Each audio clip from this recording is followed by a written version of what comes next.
Eu acho que esse é o ponto, Sidney. Eu acho que esse é o ponto da chave que precisa virar. É porque, às vezes, os próprios médicos bons que prezam pela ética e pela competência técnica criaram aversão ao marketing e à venda e à gestão e todas essas estratégias que a gente sabe que é importante, porque vinculou a uma medicina que não era ética e nem baseada em evidências e que não prezava pela competência técnica.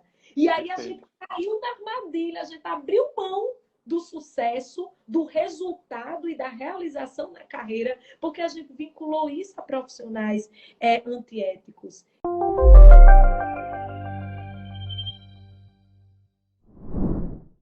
Boa noite. Boa noite, você me ouve bem? Te escuto bem, te escuto bem. Você me escuta bem? Escuto bem também, que bom.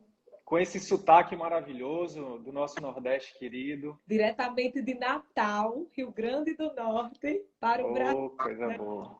Coisa boa. Querida, obrigado. Obrigado por ter aceitado o convite aí para trocar essa ideia com a gente, para poder contribuir com a nossa audiência aqui. E já vou começar, antes de pedir para você se apresentar, falando de uma coisa que eu penso que é um dos segredos, né? Se é que existe, segredos do sucesso. Mas eu acredito que nada supera o boca a boca, né? Com certeza. Boca a boca positivo.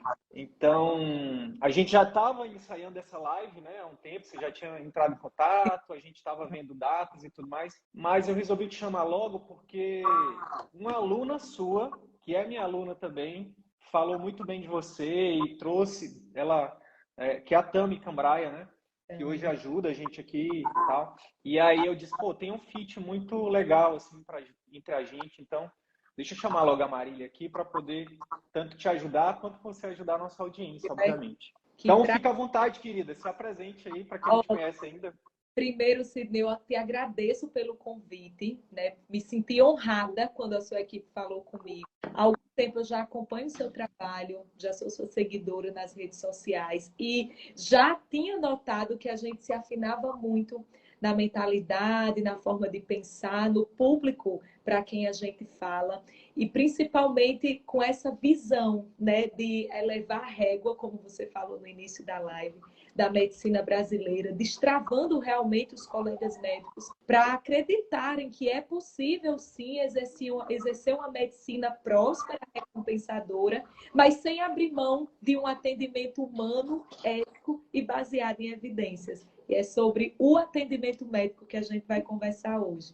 Para quem não me conhece, eu me chamo Marília, eu sou médica endocrinologista, atuo hoje aqui na cidade de Natal e desenvolvo um trabalho, tenho um consultório médico particular, faço parte dos 15% de médicos que vivem de consultório particular, que bom. E graças a Deus também, a partir desse resultado que eu vi acontecer ali no meu consultório, eu vi que é possível, eu vi que isso era uma realidade, mesmo estando aqui em Natal. Muitas pessoas pensam assim, às vezes numa cidade do Nordeste é mais difícil ainda, as pessoas têm a cultura de convênio muito forte. E eu vi que isso não é verdade, na verdade isso é uma crença limitante.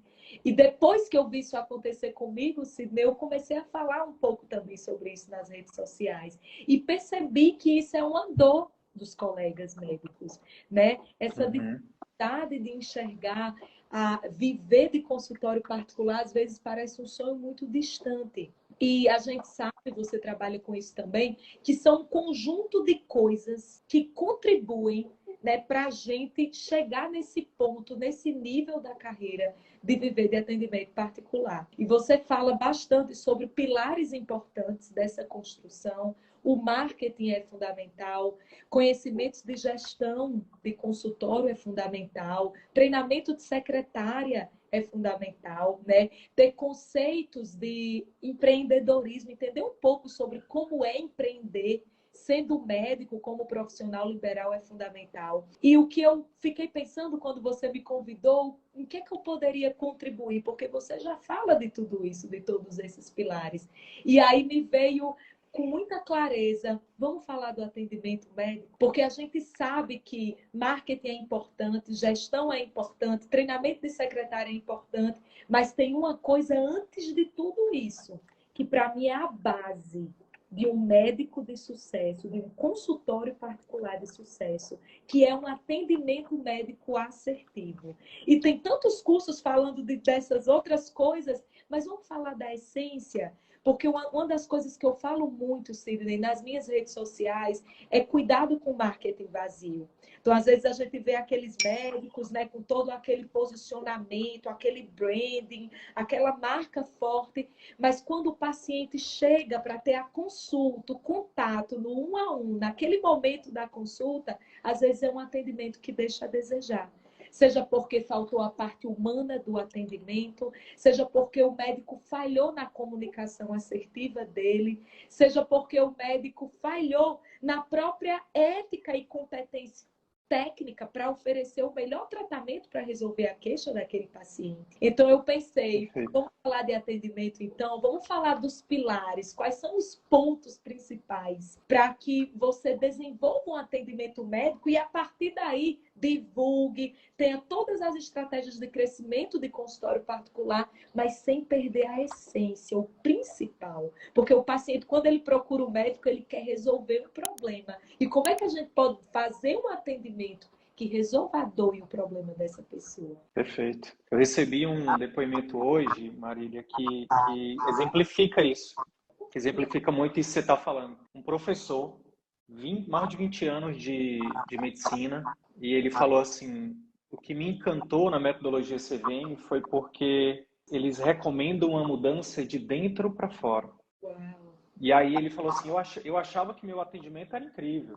O João Paulo acabou de colocar aqui também no chat, que é outro, é parceiro também, já é nosso, é quase sócio aqui do CVM.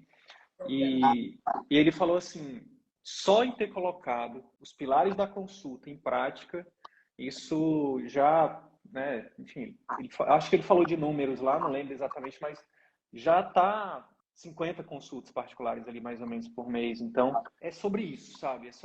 É o que vai manter, é o que eu também acredito que pode entrar a tecnologia que for.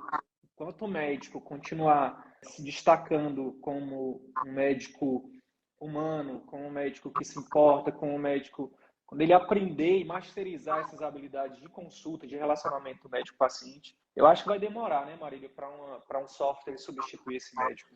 Exatamente. Eu acho que quanto mais humanos formos na nossa prática médica, mais a gente se torna realmente insubstituível, porque é isso que nos diferencia. E aí, Sidney, a gente já vai começar a falar. Eu separei aqui 4 pilares para a gente discorrer nessa. Bora! E o Bora. primeiro pilar, para o pessoal que está acompanhando a gente aqui, é o que você acabou de dizer, é o pilar da humanização do atendimento. É o paciente se sentir acolhido na consulta, ele se sentir ouvido pelo médico, ele sentir que o médico que está atendendo ali do outro lado tem empatia pela dor e pela queixa dele. E a gente fala bastante sobre isso, não é só porque é bonito, porque é romântico, porque é uma coisa bacana de se falar, é porque realmente é uma carência do mercado. Muitos médicos acabam não. Isso também é uma dificuldade, às vezes capta o paciente, mas não fideliza o paciente, porque faltou o pilar básico do atendimento médico para se viver de consultório, que é essa humanização, esse acolhimento, esse relacionamento, esse vínculo que o paciente estabelece com o médico, que faz ele querer voltar outras vezes, que faz ele se sentir tão impactado pelo atendimento que ele indica esse médico para outras pessoas, ele se sente tão impactado pelo atendimento que ele vai lá no Instagram do médico e deixa um depoimento, vai lá no Google Meu Negócio e escreve um depoimento. Então, eu acredito que essa humanização, que infelizmente não era para ser, mas eu acho que a gente acaba perdendo um pouco ao longo da formação, a gente acaba tendo às vezes, uma formação muito técnica, que é extremamente importante, mas a gente acaba deixando a desejar no lado da humanização.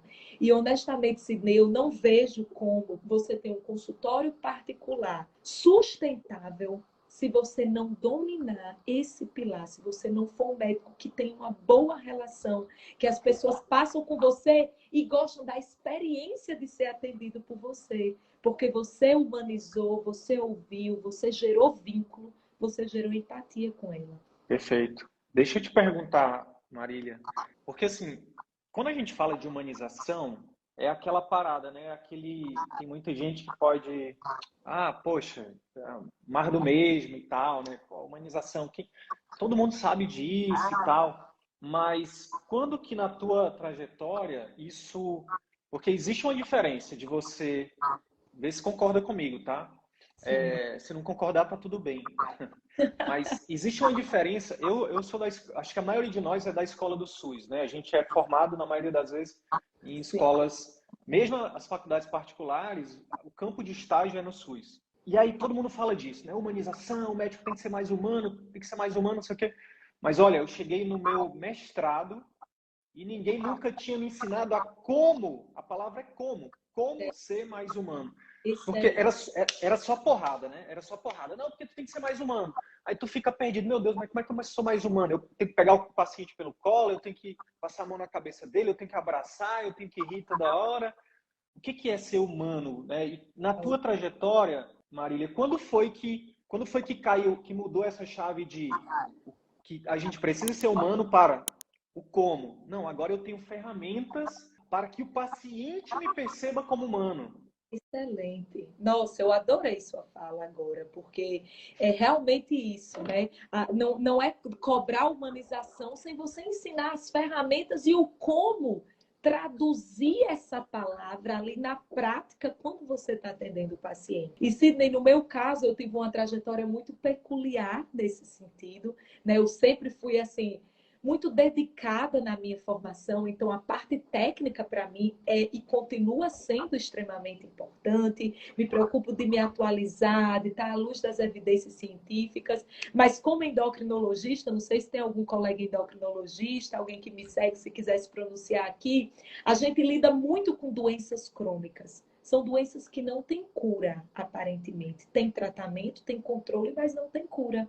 Diabetes, dislipidemia, obesidade, que é o que mais aparece nos consultórios, não só do endócrino, mas de qualquer especialidade, né? A obesidade hoje é uma doença muito prevalente. E o ponto de inflexão da coisa foi quando eu levava para essa minha consulta, atendendo um paciente com obesidade, toda a parte técnica, eu dizia a ele o que ele tinha que fazer, como devia ser a alimentação, como que devia ser a dieta, como que devia melhor ser medicamento, como que devia ser o medicamento, e simplesmente o paciente nem voltava à consulta. Quando voltava, voltava com o mesmo peso ou até com mais peso. E aí, como é que com o peso da culpa, né? Com o peso físico e o peso da culpa, né?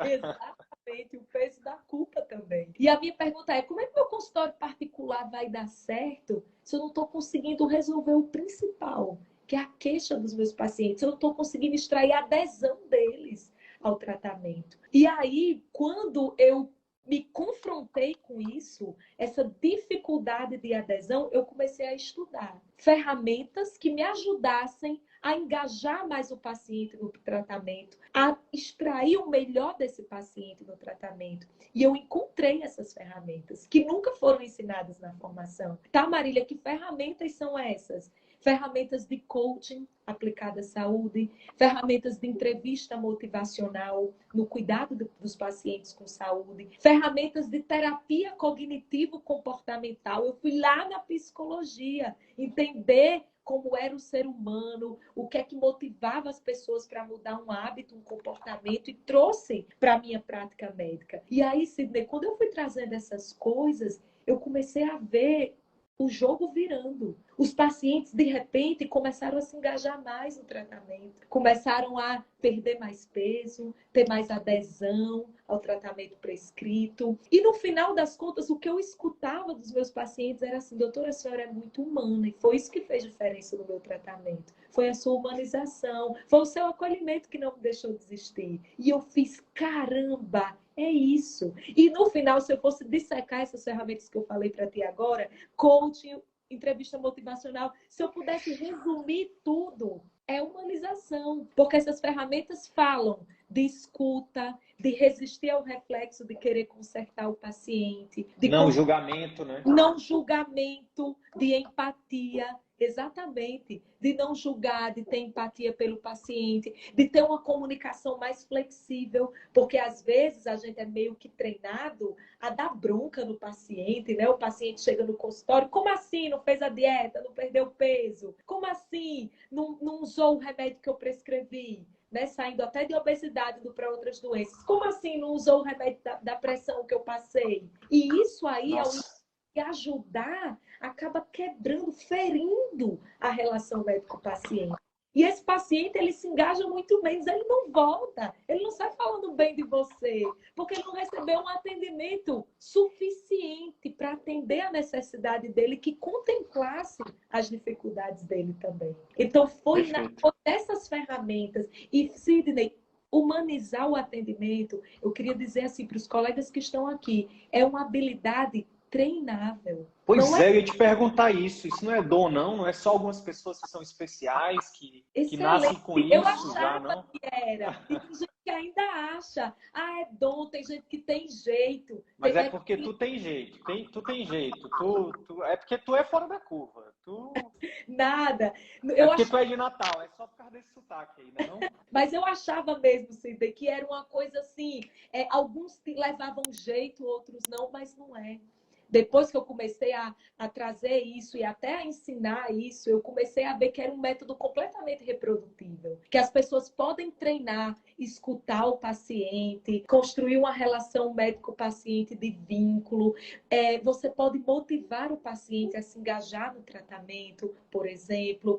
E como, Marília, como? Através de uma escuta ativa, resistindo ao reflexo de dar bronca no paciente. Ao invés de dizer ao paciente como fazer, tem uma palavra muito interessante na entrevista motivacional, foi um termo que eu nunca tinha ouvido falar, que eu aprendi depois, chama evocar. Ao invés de você dizer o que o paciente tem que fazer, evoque os próprios recursos dele para fazer. Então, só dar um exemplo aqui, numa consulta, sei lá, que eu estou querendo que o paciente comece a fazer uma atividade física. Ao invés de eu dizer, olha, você tem que começar uma caminhada de manhã cedo, eu posso perguntar, vem cá, qual atividade física você mais se identifica? Qual é a opção de exercício que mais se encaixa na tua rotina hoje? Levantamento de colher, doutora. Levantamento de colher é o outro nome para evocar? Não, para comer. Sim, Levantamento de colher é o exercício. entendi agora. Pois é, não seria isso, né? Entendi a brincadeira. Serve esse, doutora? Mas é sobre isso, é você tirar esse tabu, né? Essa coisa que o médico está aqui em cima e o paciente está aqui embaixo, e o médico vai dizer tudo que o paciente tem que fazer, e o paciente que está aqui é um receptor passivo dessas ordens do superior. Eu acho que não deve existir mais isso, sabe, Sidney? Eu acredito muito numa relação médico-paciente que é de parceria e não de hierarquia. Eu acho que essa hierarquia acaba criando um distanciamento do médico para com o paciente, e isso não é positivo no final das contas, na adesão do paciente, no vínculo que o paciente constrói com você, acaba afastando o paciente do tratamento. Eu costumo dizer, Marília, que na consulta médica, né, que é a principal ferramenta do médico, e sempre vai ser, no dia que a consulta médica deixar de ser a principal ferramenta do médico, vai ser uma época tenebrosa, perigosa, né? Mas eu acredito que vai demorar muito ainda. E na consulta médica, na verdade, é um encontro entre dois especialistas. Não sou eu que falo, eu falo, né, sobre ombro de gigantes. Quem fala sobre isso, quem eu vi a primeira vez falando, acho que foi no Tratado de Medicina de Família, foi o Gustavo Gusso, que é uma referência da medicina de família no Brasil. É um encontro entre dois especialistas. Tem o médico, que é especialista, por exemplo, no seu caso, é especialista em endocrinologia, em cuidar de pessoas com doenças hormonais, né? E tem o especialista, o paciente é o especialista nele mesmo. Ninguém conhece melhor as dores dele, a história dele do que ele.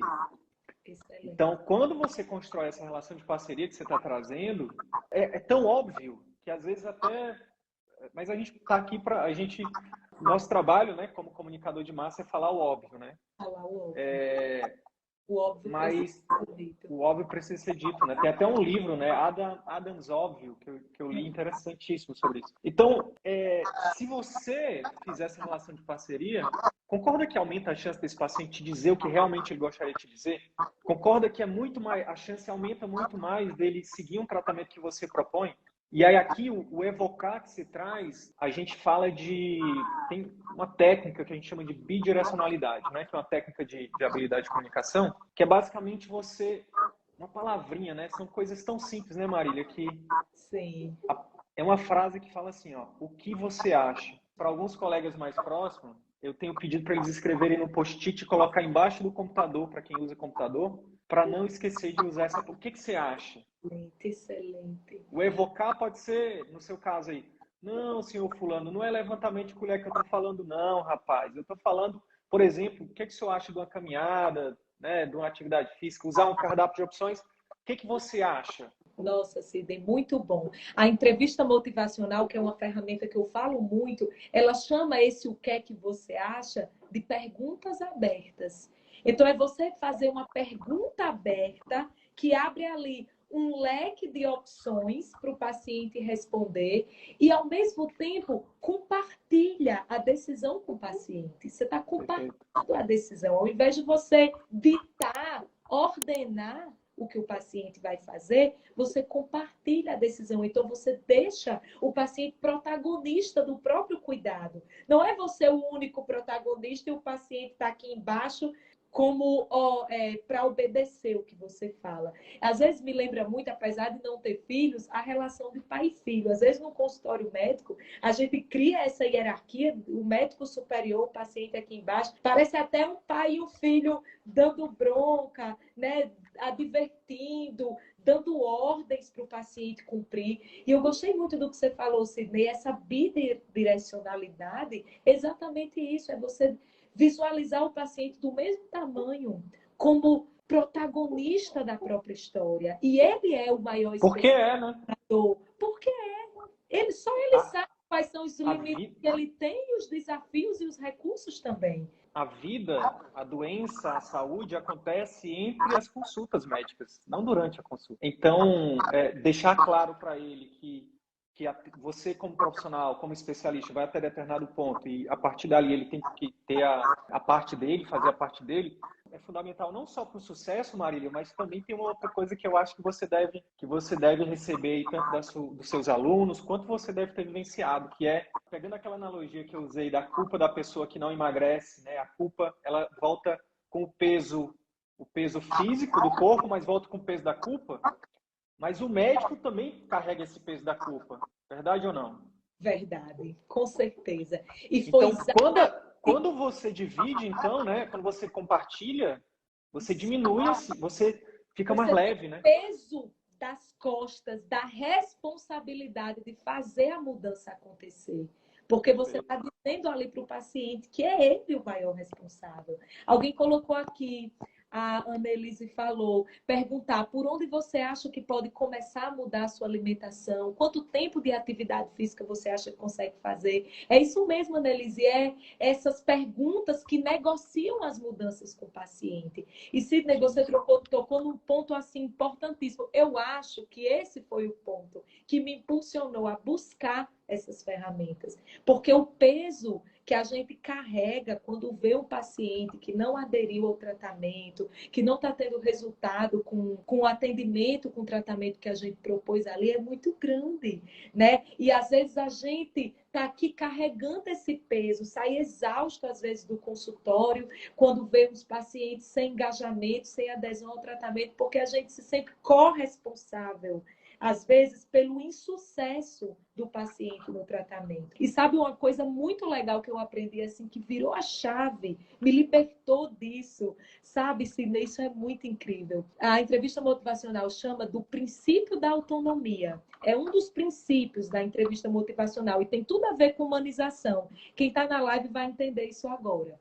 O princípio da autonomia diz o seguinte: as pessoas têm o direito de fazerem suas próprias escolhas sobre o rumo de sua saúde. Então, isso eu acho que é Inclusive até a negar um tratamento, por exemplo. Inclusive até a negar o tratamento. E na hora que você confessa o princípio da autonomia para o paciente, mas o paciente não quer usar a medicação que eu prescrevi. Às vezes eu falo isso, eu estou aqui para oferecer ajuda que você me pede. Eu não posso impor ajuda. Ajuda imposta não é ajuda. Eu informo, eu mostro os cenários e você é quem escolhe para onde você quer seguir. E sabe qual é o grande poder do princípio da autonomia? É que na hora que você diz isso para o paciente, ei, você é livre para fazer as próprias escolhas sobre o rumo da sua saúde, isso curiosamente liberta o paciente para começar a mudar. Uma coisa que a entrevista motivacional fala é o seguinte: curiosamente, o reconhecimento do direito e da liberdade do paciente de não querer mudar é que torna a mudança possível. E eu já vi isso acontecer na minha prática. O paciente chegou chateado, porque a esposa que trouxe, marcou a consulta para ele perder peso. E eu comecei a conversar com esse homem, bicho, essa consulta vai ser difícil. E eu comecei a conversar, por que você está aqui? Me conta, o que é que lhe trouxe aqui hoje? E ele, eu vim porque ela me trouxe, não aguento mais, ela fica enchendo o saco toda hora, dizendo que eu tenho que emagrecer. E aí eu fiz só o princípio da autonomia nessa hora. Eu disse, vem cá, sabe o que é que eu aprendi de mais valioso nesses 7 anos de consultório? Que as pessoas são livres para fazerem as próprias escolhas sobre o rumo de sua saúde. Não estou aqui para lhe forçar nada, apenas para oferecer a ajuda que você me pediu. Eu me lembro que na hora que eu falei isso, ele disse, já gostei da senhora, doutora. E naquele momento ele se abriu para a consulta. Mas por que eu consegui fazer isso? Porque eu estudei a ferramenta, eu sabia que tinha que ser humano, mas eu não sabia como você não colocou. Sabia como. Eu estudei a ferramenta, entendi que o princípio da autonomia poderia engajar mais o paciente e trouxe aquilo naquela conversa da gente. Só falei de novo. Só isso. Só reprogrami o princípio. E esse cara, Sidney, ele perdeu tanto peso. Ele me mandava o peso toda semana. Foi um dos cases assim, mais bonitos do consultório. Começou desse jeito. Trazido à força pela esposa, digamos assim. Para os colegas entenderem que está aqui na live, como que essa habilidade de comunicação, que você também fala sobre isso, essa humanização do atendimento, ela é valiosa para você construir um consultório particular de sucesso. O marketing importa muito. Gestão, vendas, treinamento de secretária é essencial, mas o atendimento médico assertivo, humanizado, que resolve o problema do paciente, é a base de tudo. Hoje a gente cada vez mais tem clareza disso, sabe? E hoje é um dos grandes diferenciais assim que a gente oferece para os nossos alunos, é exatamente por isso que o nosso motim é o resgate da boa medicina, porque a gente ensina assim marketing, fala sobre gestão, mas sem dúvida o que a gente mais tem tido sucesso é de reconectar médicos e pacientes, né? E uma coisa que para casar bem bacana essa questão que você trouxe da autonomia do paciente, é a questão da gente, o que está por trás disso, falando de psicologia um pouco, é porque a gente infantiliza o paciente. A gente olha para o paciente, já viu ou já ouviu falar das pessoas que falam assim, oi mãezinha, oi paizinho, sabe? Tipo, a gente infantiliza como se o paciente fosse uma criança, que ele não soubesse, que ele não tivesse direitos. E isso é libertador, né? Discernimento, né? Como se ele não tivesse discernimento, às vezes. Então, cara, isso é libertador. Não só para o paciente, mas para o médico também. É você ter esse desprendimento de dizer, na hora de, por exemplo, aqui falando um pouquinho de escuta ativa, Marília, que você trouxe aqui na parte da humanização. Uma das coisas que a gente estimula nesse momento de escuta ativa, é deixar o paciente falar, né? E nessas horas, as perguntas que a gente ensina, porque tem mais a ver com as perguntas. Isso. Né? A formação tradicional nos ensina a fazer perguntas sempre fechadas, né? Dói aonde? Vai para onde? Melhora com o quê? E o que você está fazendo, o que a gente faz aqui, na verdade, vai de encontro a isso. Né? Tem até o momento das perguntas fechadas, mas inicialmente tem que ser perguntas abertas. Por quê? Porque as perguntas abertas, elas também, Marília, além de dar esse senso de controle para o paciente, de negociar com ele, de pactuar com ele, a literatura mostra que quando você faz pergunta aberta, a confiabilidade dos dados que o paciente traz é maior. Perfeito, excelente. Então, quando você pergunta assim, ó, essa dor, imagina, um neurologista, isso é baseado em fatos reais. Fui com a minha irmã no neurologista e aí em 30 segundos ele pensou no diagnóstico. Mas isso aí deve ser migrânia, né? Aí, nos primeiros 30 segundos, ela interrompeu minha irmã, no início da consulta. Mas só um momento, essa dor piora com a luz? Piora com o barulho? E a minha irmã, sabe? Aí o paciente fica com vergonha, fica com medo, aí às vezes até... Lado, né? Porque é uma série de perguntas fechadas que ela até fica aí, até na resposta. Aí às vezes ela com medo, com vergonha, encurralada, fala assim, eu acho que sim, doutor. Aí não, isso é migrânia, tá aqui, ó. Vai tomar isso e acaba a consulta. Acabou. E quando a gente faz uma pergunta aberta, me fale sobre essa sua dor. Excelente. O paciente vai falar daquilo que realmente... Ele vai buscar lá, deixa eu ir buscar a Ele verdade. vai focar naquilo que realmente importa para ele. E nesse momento é um grande aprendizado para o médico, porque ele já vai pegando quais são os pontos que na visão do paciente importam para ele. Quais são os pontos mais importantes. Então, a literatura mostra que se você, nessa escutativa, deixar o paciente falar por 2 a 3 minutos, você aumenta a chance, probabilisticamente falando, em 80% de você acertar o diagnóstico daquele paciente. Olha o poder dessa parada. Além de criar conexão, além de ser uma forma de gerar empatia, né? Tem uma pergunta, que é onde eu quero chegar. Tem uma pergunta que é assim, ó. O que você acha que você tem? Olha que louco. O médico perguntar para o paciente, você tem ideia do que isso pode ser? É uma das coisas, é uma das ferramentas, uma das técnicas que a gente ensina. Que legal. E aí é muito comum o paciente nessa hora responder, peraí, doutora, mas o médico, a médica é o senhor. Eu estou aqui porque exatamente eu quero saber o que eu tenho. Então, isso é uma técnica para usar bidirecionalidade, que é dar fala para o paciente, dar poder de fala para ele. E o paciente não está acostumado.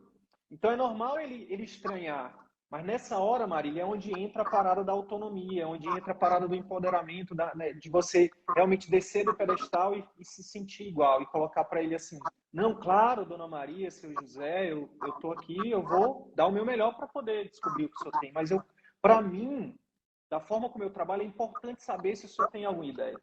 Excelente. E aí, quando você faz isso, aí sim, aí vai para o próximo nível o relacionamento. Porque isso também é uma forma de demonstrar empatia, né? De demonstrar que você se importa, de ir mais a fundo, né? Então, é muito poderoso tudo isso, né? Poderoso. Sabe, Sidney, eu escutando você falando assim, realmente tudo faz sentido, porque quando a doença é do paciente, e mesmo que seja uma doença que não seja uma doença crônica, né, tudo que a gente orienta numa consulta médica, para que surta efeito, para que tenha resultado, requer a contrapartida do paciente. Desde ele sair do seu consultório e na farmácia comprar a medicação, se comprometer a tomar a medicação, se comprometer a voltar no retorno. Então, a gente depende muito dessa contrapartida do paciente. E aí, como é que a gente faz para ter o máximo dessa contrapartida do paciente? É isso que a gente está conversando aqui. Perfeito. É empoderar o paciente, é deixar de infantilizar, é sair dessa relação de hierarquia médico-paciente para uma relação de parceria, é dar voz ao paciente, é dar autonomia, é dar poder de fala. E eu gosto muito, você falou assim, o que é que você acha que a senhora tem? Às vezes, uma outra forma de fazer essa pergunta, que eu também falo sobre isso, é se você pudesse me dar um palpite de qual seria o motivo ou a razão de tudo isso que você está passando. Qual palpite você me daria? E eu achei legal você trazer isso também. Às vezes isso pega o paciente de surpresa. Ele vai, opa, como assim? está me perguntando isso. A senhora que é a médica, eu estou aqui para saber. Às vezes os meus alunos se desesperam um pouco quando chega nesse momento da consulta e eu falo, calma, só acolhe, né? Porque às vezes o paciente não está acostumado com esse formato de consulta que dá voz a ele, que dá autonomia. Então acolhe e fala, tá tudo bem, daqui a pouco eu vou expor para a senhora qual é o meu raciocínio diagnóstico, quais são as hipóteses que eu pensei aqui, mas antes eu queria ouvir de você, porque a sua percepção do processo é muito valiosa para a construção, inclusive, da minha hipótese diagnóstica, porque você também sabe sobre o que você está sentindo e você pode trazer mais informações para me ajudar aqui na construção da estratégia de tratamento. Então, na hora que a gente compartilha, a gente faz o paciente crescer na consulta. Às vezes ele está ali bem pequenininho, achando que não sabe nada, que o médico vai dizer tudo. E você, aos poucos, eu vejo até esse movimento acontecer no decorrer da consulta. O paciente chega, senta na cadeira bem acanhado, tímido ali, quase não fala. E com aquela, é uma dança, né? A consulta com aquele jeito, as perguntas abertas, dando voz. Uma coisa que a entrevista motivacional fala, existem várias habilidades para você escutar bem o paciente. Escutar não é só fazer silêncio enquanto o paciente responde. Existe uma coisa que a gente chama de escuta reflexiva, que isso a entrevista motivacional ensina. É você repetir algumas falas que o paciente diz. Isso cria vínculo. Estudos mostram que isso, na percepção do paciente, ele se sente de fato ouvido pelo médico, ele sente que o médico está dando atenção. Gera empatia, né? Gera empatia. Então, às vezes, o paciente está dizendo, olha, doutora, está sendo muito difícil para mim, essa dor me incomoda toda hora, eu acordo com essa dor. Você acorda com essa dor.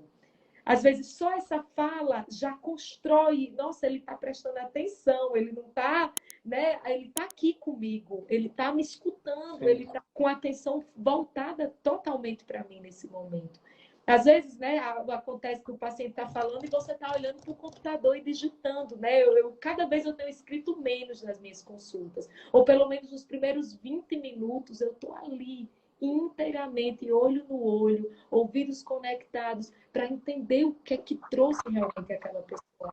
Marília, aí eu queria só abrir um parênteses para falar de uma coisa que é crucial para a minha audiência, principalmente, que é, pegando esse gancho que você trouxe, né? 20 minutos. Você hoje se dá o luxo de ter 20 minutos de atenção plena para o seu paciente. Perfeito. Como fazer isso no atendimento de plano de saúde? Excelente, Sidney. Ou no plantão, clínica popular. Clínica popular, plantão, que às vezes você tem 5 minutos, 10 minutos de atendimento. Então, esse é o grande X, né? Quando a gente se submete a regimes, e claro, em alguns momentos isso é necessário. Eu atendi temporário, né? Atendi paciente a cada 10 minutos, ganhei R$ 30 por consulta de convênio, já atendi em clínica popular, dei plantão e pronto-socorro como endocrinologista já, titulada. Cheguei, voltei para Natal, que eu fiz minha residência em São Paulo, na USP. Quando eu voltei, era plantão que tinha para dar e eu peguei o que tinha. E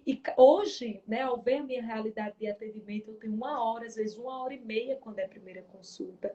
E por que que eu consigo dispor desse tempo para o meu paciente? Porque hoje eu só atendo particular. Então, eu mando na minha agenda, eu defino quanto tempo eu terei para cada consulta. E às vezes, Sidney, quando a gente se submete, como eu ia falando, a esses regimes de trabalho, e volto a dizer, às vezes é necessário, é temporário, são momentos da vida que a gente precisa topar essas condições, mas a gente acaba comprometendo, inclusive, a qualidade do nosso atendimento. Tem até estudos mostrando, eu não lembro a referência agora, que a gente tem nós ficamos mais sujeitos a erros médicos, tanto erros diagnósticos quanto de tratamento, porque a gente não tem tempo mínimo viável para construir um raciocínio diagnóstico e para oferecer uma conduta ao paciente. Como é que eu vou fidelizar se eu não tenho tempo nem de escutar? Por isso que eu faço pergunta fechada, é para ganhar tempo e terminar aquela consulta rápido. Isso aí a gente traz da formação, né? Bora, direciona. Já ouviu essa, não? Ligeiro, que tem 5 pacientes esperando aí. Vai rápido. Se você demora, você é lerdo. né? Não tá Então, olha só que treinado. legal o que a gente está trazendo, né? Para poder casar, para poder fazer esse casamento aqui da importância, né, para sua audiência e para a minha. Não adianta só você, por exemplo, ter tempo. Ah, não, então vou particular, então vou ficar 1 hora e meia. É isso? Ah, entendi. A Marília falou que eu tenho que ficar 1 hora e meia com o meu paciente. Se você ficar 1 hora e meia e não aprender as ferramentas, o paciente vai sair insatisfeito do mesmo jeito. Entende? Excelente. É E você o ter contrário também é verdadeiro, né? Só ter as ferramentas, mas estar usando as ferramentas numa consulta, num sistema onde você é engessado, então precisa dos dois, né, Marília? perfeito. Precisa dos dois. E aí você estava falando sobre a questão da escuta ativa, né? E aí, quando eu abri esse parênteses, fecha o parênteses aí, então. Eu queria que você falasse um pouquinho sobre um dos pontos aqui agora, que é a comunicação flexível. Fale mais sobre isso, por favor. Muito bom. Então, assim, tem tudo a ver com o que a gente está conversando aqui. Esse termo comunicação flexível, eu pensei nele depois que a gente marcou essa live, né? Porque tem vários termos diferentes. A gente já está falando um pouco sobre isso até agora, que é abrir esse espaço para o paciente ser ouvido, fazer essas perguntas abertas que geram autorreflexão no paciente, que faz ele também entender a importância da contrapartida dele no processo, né? A corresponsabilidade dele no sucesso do tratamento. Isso é importante também. Mas a comunicação flexível, ela vai além disso, né? Quando eu falo que o médico, ele precisa dominar ferramentas de comunicação, e eu chamo isso, inclusive, Sidney, de soft skills. Eu já escrevi uma vez que ser bom transcende a parte técnica.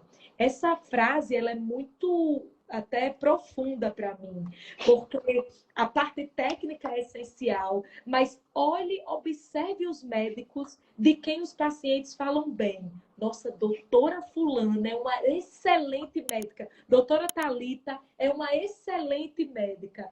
Observe por quê essa pessoa está dizendo isso. O que é que ela descreve no depoimento quando ela elogia um médico? Dificilmente, ou menos frequentemente, ela diz, porque é um médico que fez residência em tal hospital. Dificilmente ela fala sobre Eu tempo. gostei da forma que a médica falou da fisiopatogenia do meu diagnóstico. Pois é, eu gostei da forma como ela descreveu a fisiopatologia da minha doença. Dificilmente isso vai estar Não na fala vai. do paciente, porque o senso de valor percebido pelo paciente, ele diz muito mais sobre a humanização do atendimento, sobre a escuta, sobre o vínculo, ou sobre essa comunicação flexível que a gente vai falar agora, do que propriamente sobre a parte técnica. Claro, a parte técnica é essencial, é a base, mas o que vai diferenciar você na imensidão de outros médicos, de outros colegas, são essas soft skills que eu falo,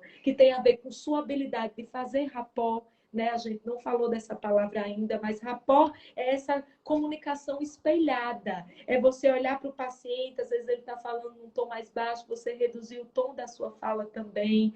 Às vezes ele está se movimentando um pouco, você espelha o movimento dele. Você vai construindo essa conexão. E a comunicação Perfeito. possível, vamos tentar definir aqui para os colegas que estão aqui.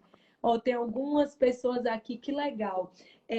Ela fala muito sobre a entrevista motivacional. Aliás, a comunicação flexível, para a gente definir aqui, é o oposto da comunicação rígida. Vamos falar assim de uma forma bem simplificada para ficar mais fácil. O que é uma comunicação rígida? Imagine você que tem um script, né, de anamnese aqui na cabeça, aí o paciente senta, você está extremamente focado em concluir aquela sequência de perguntas que você tem em mente. Como exemplo, por exemplo, do colega neurologista que você mencionou. A gente aprende até 10 perguntas, né, para fazer sobre a dor. Caráter da dor, intensidade, duração, irradiação. E às vezes você está muito focado em preencher seu algoritmo diagnóstico mental. Aí você cai na armadilha da comunicação rígida. Você começa a fazer perguntas fechadas, sequenciadas, e o paciente vai respondendo ali, mas você está perdendo, né, o gostinho da coisa, que é exatamente essa parte da comunicação flexível. Então, quando eu falo de comunicação flexível, Sidney, eu lembro, por exemplo, da entrevista motivacional, eu lembro de conceitos da comunicação não violenta. São ciências, né? São partes da ciência, tudo isso tem evidência científica, tudo isso é validado cientificamente, que nos dão técnicas e ferramentas para a gente construir essa comunicação mais assertiva com o paciente.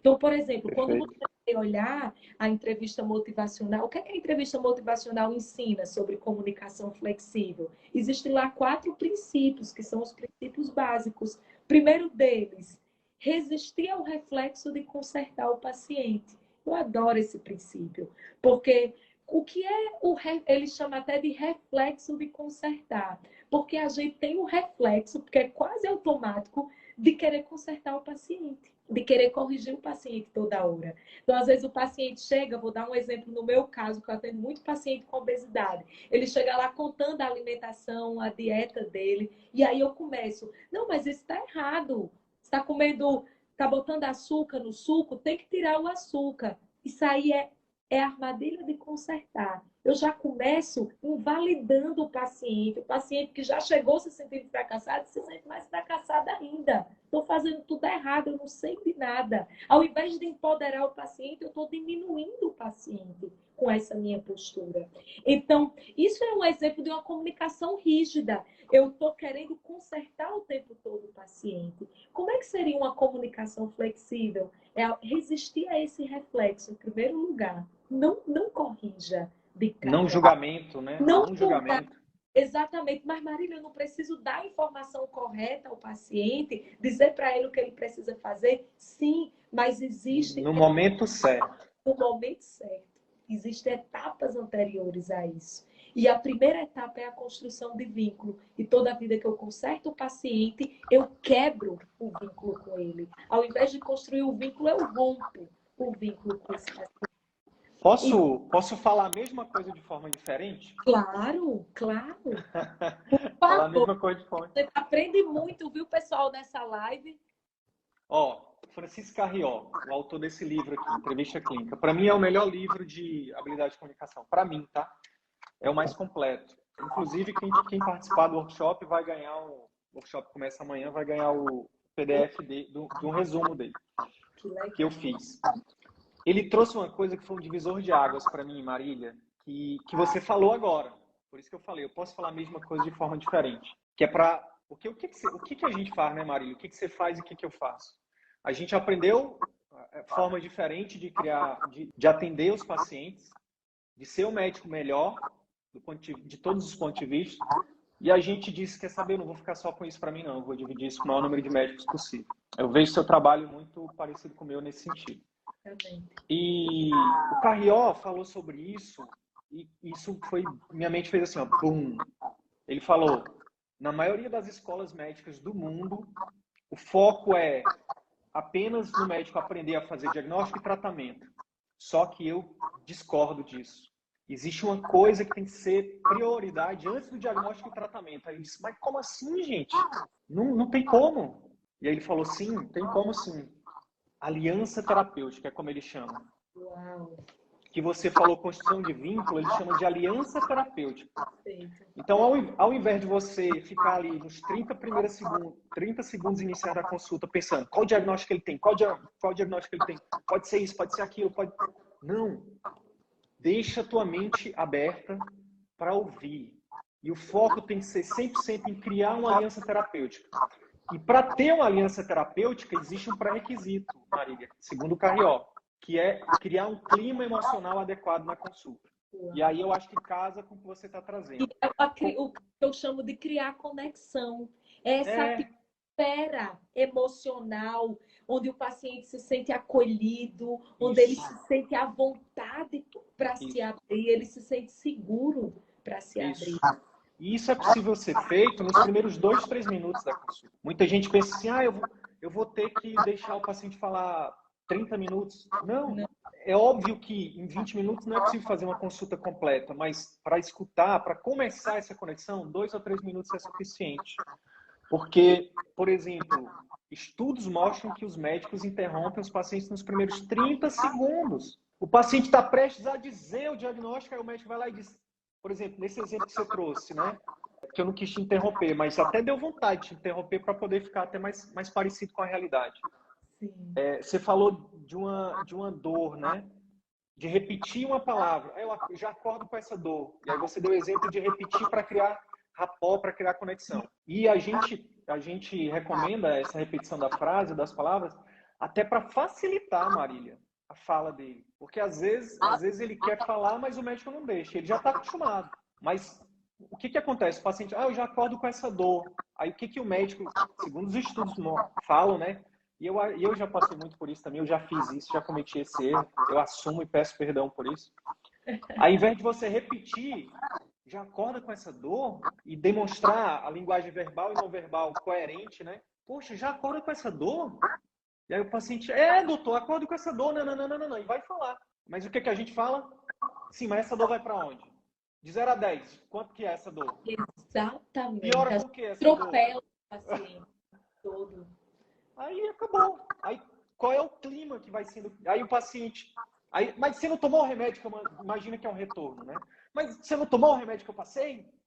E eu não falei para você dormir com o travesseiro não sei o quê? E o colchão, já trocou o colchão? Aí você cai aí no consertar, na armadilha de consertar. Na armadilha de consertar e criando um clima emocional péssimo. Perfeito. Aí o paciente já te olha não como amigo, ele já te olha como um inquisitor, como um juiz. Ele diz, eu não vou abrir não vou falar o que eu quero falar. Eu vou ficar calado, vou responder sim ou não, para poder acabar esse pesadelo o mais rápido possível. Eu nunca mais volto aqui. Mas vou voltar aqui. Aí você perdeu o paciente. Agora eu posso dizer uma coisa que também é uma coisa que não está clara, eu acho, para a maioria da minha audiência, não sei para a tua. Marília, se você está no atendimento de convênio, de clínica popular e de plantão, concorda que a maioria dos colegas não está nem aí para isso? Pelo menos não de forma consciente. Porque ele pensa, eu só tenho que dar 12 horas e o meu dinheiro vai cair no final do mês, nesse plantão. Eu só preciso atender os pacientes que eu ganho por produtividade na clínica popular. No plano de saúde eu também ganho por produtividade, eu só preciso da guia dele e da assinatura. Só vai cair a ficha desse médico depois de 10 anos, quando ele não aguenta mais, quando a saúde dele está capengando, quando ele está emocionalmente desgastado, quando ele não tem satisfação mais com a profissão, porque ele não vê os pacientes melhorando. Agora, isso para os pacientes demora para cair essa ficha por isso, porque ele olha para o dinheiro que vai cair. Mas no consultório particular, cada paciente que se essa ficha cair para você hoje nessa live, cada paciente que você atende, que você faz diferente disso, que esse paciente melhora, que ele se sente acolhido, que ele te enxerga como amigo, como amiga, bingo. E sabe de uma coisa, eu queria compartilhar, você estava falando dessa realidade do médico que atende convênio, que às vezes é mais difícil até pela aflição do tempo pouco de consulta, do alto número de pacientes que precisa atender, né, da carga horária às vezes desumana de plantão. Às vezes é difícil para ele perceber, se atentar para a importância desses diferenciais. E sabe-se nenhuma outra coisa que para mim é muito recompensadora. Hoje, poder atender só em particular, viver só do meu consultório particular, é a satisfação que eu sinto por ver o resultado de cada paciente. Porque pensa comigo, no consultório particular, você investe mais no paciente que você atende. Como assim, Marília? Ele investe mais em você porque ele pagou a consulta, e em troca você investe mais nele. Você tem mais tempo de consulta com ele, então você oferece mais qualidade no seu atendimento, você oferece mais atenção no pós-consulta, você oferece mais cuidado. Às vezes o paciente ficou com a dúvida de exame, de prescrição, você consegue oferecer esse tempo de qualidade. E o que eu quero dizer para as pessoas que estão aqui é que isso impacta diretamente no resultado do paciente. Ele vai ter mais resultado. No meu caso, por exemplo, os pacientes em tratamento para obesidade, eles perdem mais peso, porque eu estou mais próxima deles, eu estou dando uma assistência mais qualificada. E isso é recompensador para a gente, porque a gente gente troca aquela frustração daqueles 40 pacientes de convênio que a gente atendeu por dia, que um voltou com diabetes compensado e o resto tudo desorganizado, por uma realidade que quase a maioria, se não todos os pacientes que estão voltando com resultado. Porque tem mais uma coisa, Sidney, que eu queria falar. O comprometimento do paciente aumenta também quando ele paga a consulta particular. Então, é um paciente que já vem mais engajado, ele já às vezes tomou a decisão de mudar e por isso marcou a consulta com você. Então, você se posicionar no mercado como um médico que só atende particular, isso acaba filtrando para você uma cartela de pacientes mais comprometida, que vai ter mais resultado, portanto, vai divulgar mais o seu nome e vai acelerar a construção da sua marca e do seu posicionamento.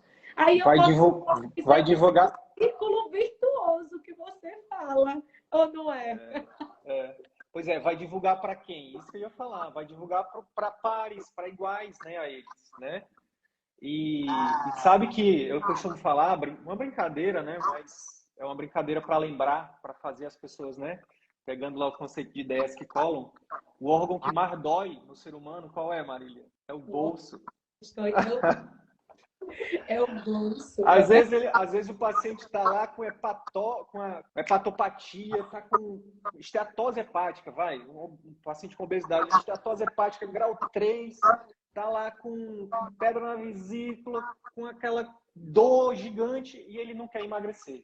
Quando ele paga R$1.000 numa consulta, paga R$3.000 no programa de acompanhamento, aí ele diz, não, agora eu tenho que emagrecer, porque eu tenho que fazer esse dinheiro valer. É verdade, isso realmente acontece. Eu já ouvi pacientes me dizendo isso, que uma das coisas que ajudou a não desistir foi o investimento que ele fez no tratamento. Então, que bom, né? Que ainda que seja por esse caminho, mas ajudou o paciente a perceber que ele era capaz de ter resultado, de se engajar no tratamento, e o resultado chegou para ele. Isso é positivo. Que massa. É um grande aliado nesse caso. Um grande aliado. Querida, eu queria que a gente falasse um pouquinho agora sobre ética e competência técnica que você trouxe aqui para a gente poder abordar em relação a como que isso pode ajudar os médicos a terem mais sucesso no consultório particular. Maravilhoso. Então, Sidney, assim, só recapitulando, algumas pessoas entraram agora na live, outras já estão aqui desde o início. Nós estamos falando aqui sobre os pilares do atendimento médico para você ter um consultório particular de sucesso. E entre esses pilares, nós falamos sobre a importância da humanização e ferramentas para nos ajudar a humanizar o atendimento. Falamos um pouco sobre como imprimir essa humanização no atendimento médico. Nós falamos também sobre a relação médico-paciente ideal nesse cenário, que é uma relação de parceria, é uma relação que preza pela aliança terapêutica, paciente e médicos do mesmo tamanho, e não a relação de hierarquia, que muitas vezes a gente sabe. Falamos sobre a importância da comunicação flexível, uma comunicação não rígida, não engessada, que conserta, que encurrala o paciente com aquela sequência de perguntas fechadas. E, por fim, mas não menos importante, a gente deixou a ética e a competência técnica. E por que eu trago isso aqui, né? Porque hoje a gente vive uma era, quem me acompanha nas redes sociais sabe disso, de muitos médicos que valorizaram tanto esse outro lado, o marketing, a gestão, o branding, e esqueceram do principal, que é a ética e a competência técnica à luz das evidências científicas. Então, muitas vezes, às vezes a pessoa acha que o sucesso é a qualquer custo e acaba vendendo terapias, por exemplo, que não têm evidência científica, que colocam a saúde do paciente em risco. Então, eu acho isso essencial. Eu acho que o sucesso ele é sustentável. O consultório particular vai dar certo por 5 anos, por 10 anos, por 20 anos, quando você não abre mão desses pilares, da ética, da competência técnica. Então, é você está atualizado, o médico precisa prezar por esse aperfeiçoamento contínuo. Eu estou me atualizando, eu estou buscando o melhor das evidências científicas, o melhor tratamento do ponto de vista técnico para trazer para o meu paciente no consultório.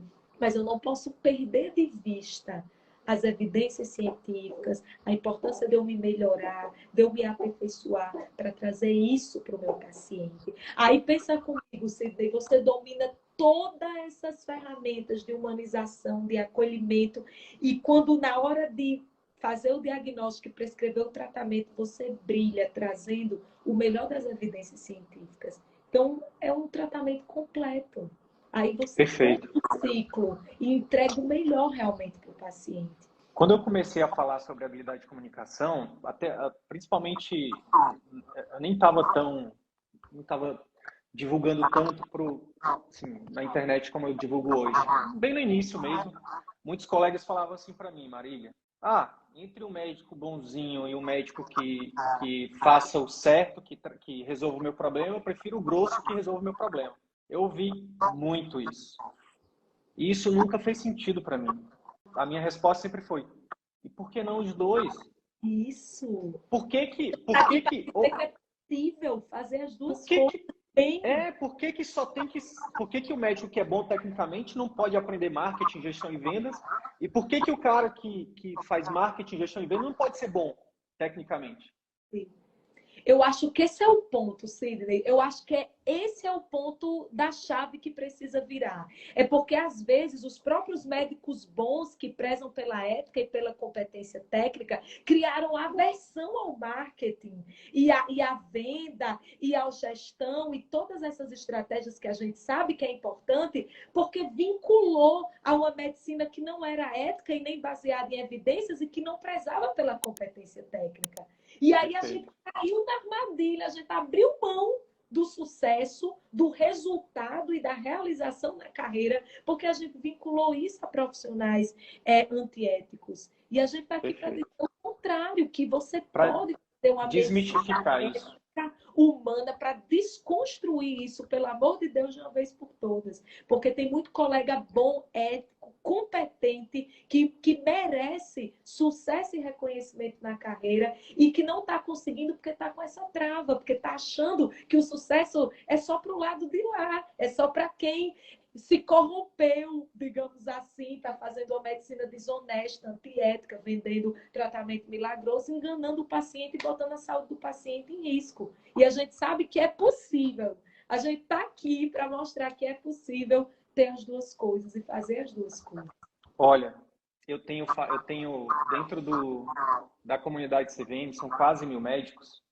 Eu tenho desde médico recém-formado até médico de 80 anos. Eu tenho médico que está saindo da residência, tenho médico que está no segundo PhD. E assim, cada vez mais eu tenho convicção, Marília, de que o que a gente precisa fazer é entender que se os bons continuarem em silêncio, o mal vai prosperar. O mal não tem vergonha, o mal não tem medo da crítica, o mal não tem medo do julgamento, do processo. Não, até porque, até nas outras especialidades, por exemplo, pegando o exemplo da endócrino, né?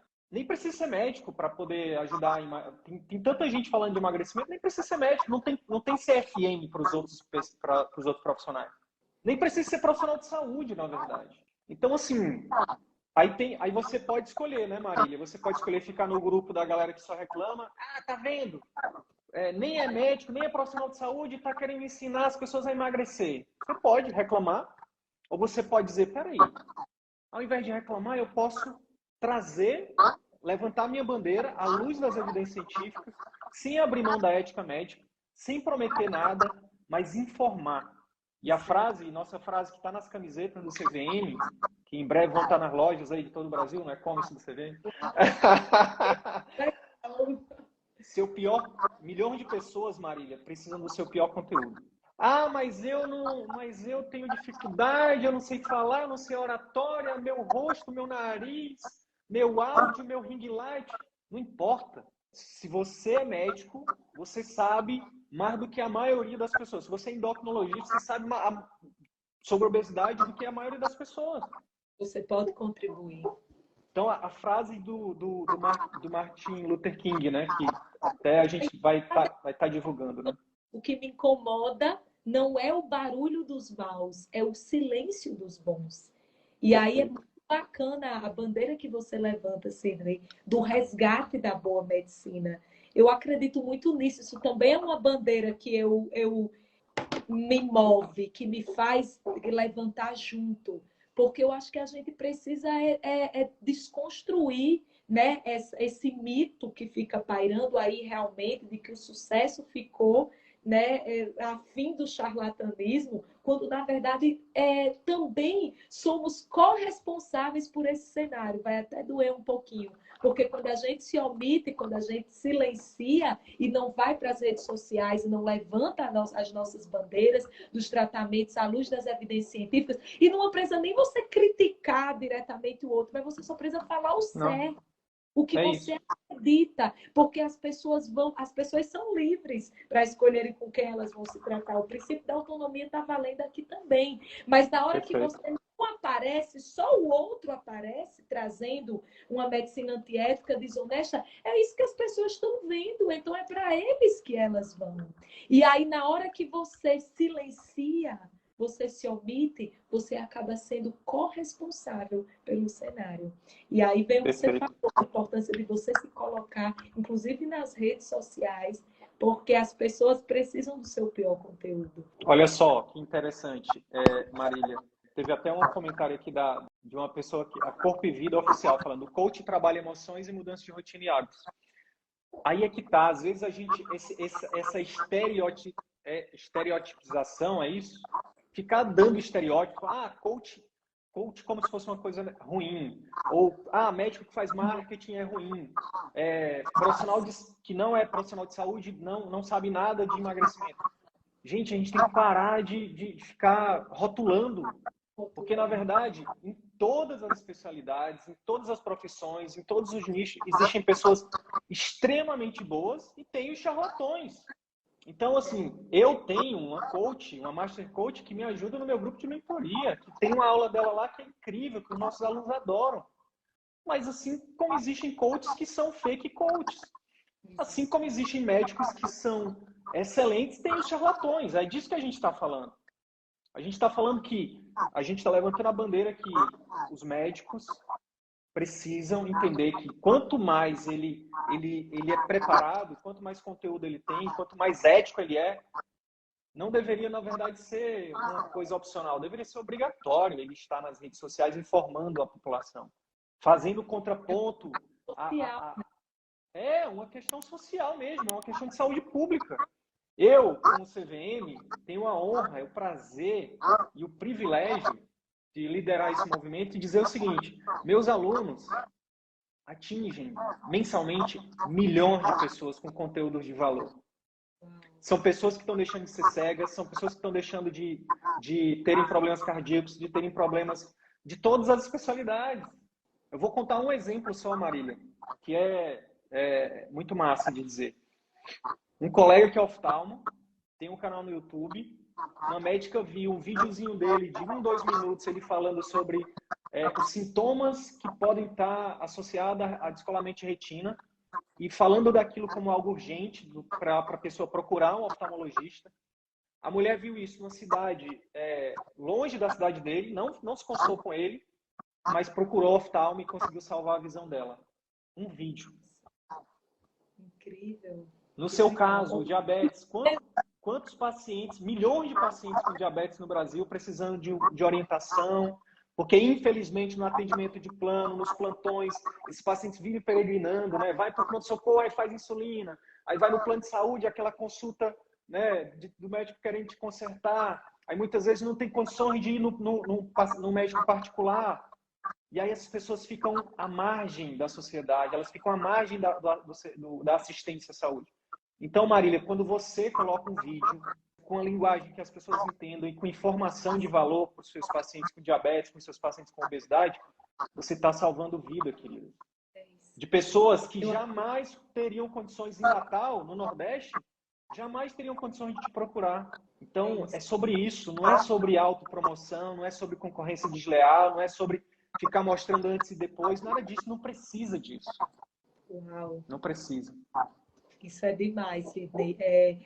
Eu acho que hoje o meio social, né, esse espaço que a expansão do digital trouxe para nós, de todas as profissões e áreas, mas especificamente para nós médicos que cuidamos de um bem valioso das pessoas, que é o bem da saúde, eu acho que isso trouxe uma grande oportunidade para quem tem esse desejo de contribuir com o meio, de ser realmente, fazer a diferença na vida das pessoas. Por exemplo, sabe, Sidney, eu falo até sobre isso, alguns dos meus alunos, né, a gente incentiva a questão do consultório particular, né, porque de fato é algo que nos traz muitos benefícios e é muito recompensador e é muito alinhado com a medicina que tem significado. E muitas A vezes meus... gente, a gente tem que estreitar mais esses laços, então, né, não? Tu não acha? Tem muito endócrino aqui.